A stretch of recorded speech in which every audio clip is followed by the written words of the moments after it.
থাকার মাঝে পথের কাটা ভোলা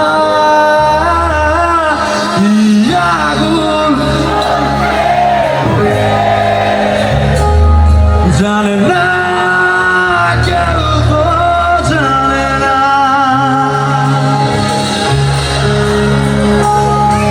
কি ব্যথায় পড়ছি প্রতিদিন বোঝে না কেউ তো বোঝে না।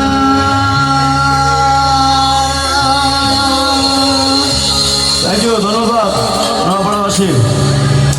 আয়োজক কমিটি থেকে শুরু করে এখানে মেলায় সম্পৃক্ত প্রত্যেকটা মানুষ যারা এসেছেন, অডিয়েন্স সবাইকে ধন্যবাদ। আজকে ভাই গলাটা একটু খারাপ ছিল, এই জন্য আমি বেশিক্ষণ দীর্ঘায়িত করতে পারতেছি না প্রোগ্রামটা, নাহলে আরো 1 ঘন্টা গান গাইতাম। But thank you very much, love you all, thank you. Naopara. আপনি কি বিশেষজ্ঞ কার্ডিওলজি ডাক্তার দ্বারা ইকোকার্ডিওগ্রাফি করে রোগ নির্ণয় করতে চান? তাহলে আজই আসুন ইউনিক ডায়াগনস্টিক অ্যান্ড কনসালটেশন সেন্টারে। এখানে প্রতি বৃহস্পতিবার ইকোকার্ডিওগ্রাফি করে চিকিৎসা সেবা প্রদান করছেন কার্ডিওলজি বিশেষজ্ঞ ডাক্তার হিমেল সাহা।